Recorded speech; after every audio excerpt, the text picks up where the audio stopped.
Assalamualaikum warahmatullahi wabarakatuh. Alhamdulillahirabbil alamin.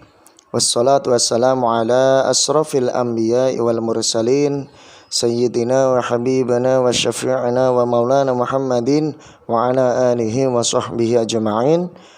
Amma ba'd. Alhamdulillahirabbil alamin. Pada anak-anak Bapak yang Bapak banggakan, khususnya kelas 11 IPA 1 sampai 4 dan 11 IPS 1 sampai 3 yang dimuliakan Allah dan dirahmati Allah. Alhamdulillahirabbil alamin. Di pertemuan kali ini Bapak ingin membahas tentang bab 6, yaitu taat pada aturan, berkompetisi dalam kebaikan, dan etos kerja. Sebelum kita mulai pembelajaran pada kali ini, marilah kita berdoa terlebih dahulu, memohon kepada Allah. Walaupun dalam keadaan pembelajaran jarak jauh, kita berdoa kepada Allah, mudah-mudahan Allah senantiasa mencurahkan rahmatnya kepada kita, dan Allah senantiasa memberikan kita ilmu yang bermanfaat. Ala hadiniyah wa likulliyatin salih wa ila hadratin nabiyil mustafa Muhammadin sallallahu alaihi wasallam. Al-Fatihah. A'udzu billahi minasyaitonir rajim. Bismillahirrahmanirrahim. Alhamdulillahirabbil alamin arrahmanir rahim maliki yaumiddin. Iyyaka na'budu wa iyyaka nasta'in. Ihdinas siratal mustaqim, siratal ladzina an'amta 'alaihim ghairil maghdubi 'alaihim waladdallin. Amin. Pada anak-anak Bapak yang Bapak banggakan, untuk yang pertama Bapak ingin membahas tentang taat pada aturan, yang mana pentingnya taat pada aturan adalah sikap tunduk dan patuh kepada setiap perintah dan ketentuan yang telah ditetapkan. Dalam kehidupan bermasyarakat, berbangsa, dan bernegara, kita perlu untuk mentaati peraturan yang ada. Maka seorang muslim wajib meyakini bahwa aturan yang paling tinggi adalah aturan yang ditetapkan oleh Allah Subhanahu wa taala, yaitu yang terdapat dalam Al-Qur'an. Tidak boleh ada aturan di bawahnya bertentangan dengan aturan Allah, termasuk aturan-aturan yang dibuat oleh manusia atau pemimpin-pemimpin di antara mereka. Maka pentingnya taat pada Allah dan Rasul-Nya. Yang pertama, Allah akan menurunkan rahmat-Nya manakala manusia taat dan patuh kepada Allah dan Rasul-Nya. Yang kedua, taatnya kita kepada Allah dan Rasul-Nya itu merupakan konsekuensi dari dua kalimat syahadat yang sering kita ikrarkan. Asyhadu an la ilaha illallah wa asyhadu anna Muhammadar Rasulullah.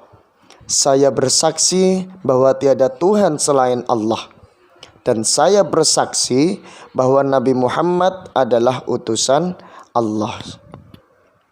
Mengandung arti siap dan rela, tunduk dan patuh kepada setiap aturan yang telah Allah dan Rasul-Nya tetapkan. Maka dalil perintah taat pada Allah dan Rasul-Nya di dalam Quran surat Al-Imran ayat 132, Allah Subhanahu wa taala berfirman, A'udzu billahi minasyaitonir rajim. Wa ati'ullaha war rasula la'allakum turhamun.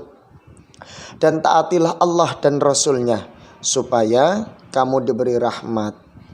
Maka ketika kita ingin diberikan Allah rahmat, maka taatilah Allah dan Rasul-Nya.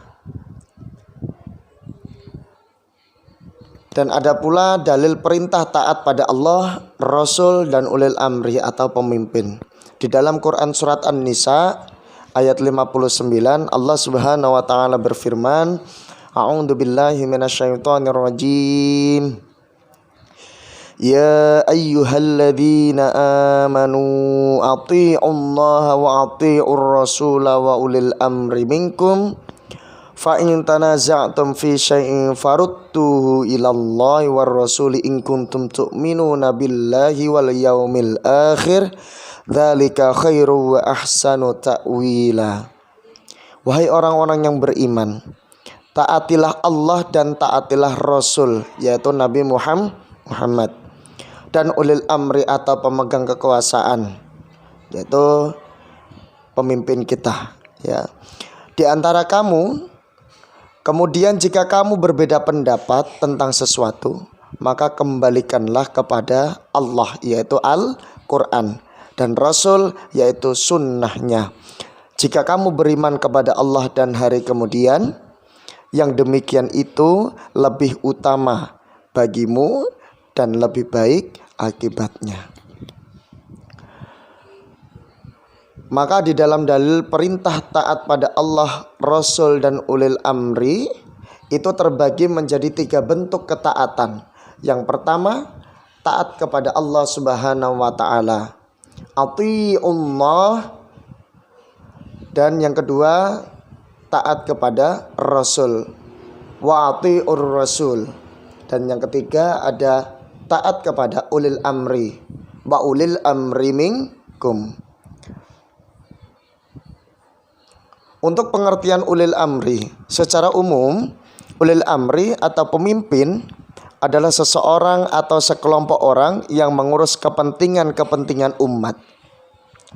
Maka menurut para ulama ahli tafsir seperti Ibnu Katsir, At-Tabrani, Al-Maraghi, dan ahli fikih seperti Al-Mawardi, ulil amri dapat diartikan sebagai umara, ahli ilmu atau ulama, ahli fikih, sahabat Nabi seperti Abu Bakar dan Umar bin Khattab, ahli hikmah, pemimpin perang, dan seluruh pemimpin lainnya, ya.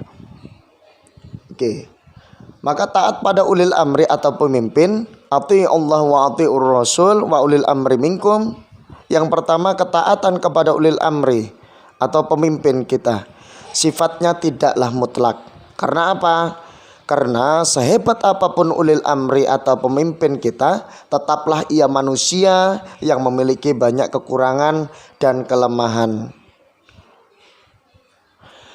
Yang kedua, jika produk dari ulil amri tidak bertentangan dengan Allah dan Rasulnya, maka kita wajib mengikuti. Namun, jika bertentangan, maka tidak wajib kita taati. Dan yang ketiga, ketaatan kepada ulil amri atau pemimpin itu merupakan kewajiban umat, selama perintah itu tidak mengajak untuk bermaksiat kepada Allah dan Rasulnya. Selagi itu perintah baik, maka kita diwajibkan untuk mengikutinya, ya, karena kita harus bisa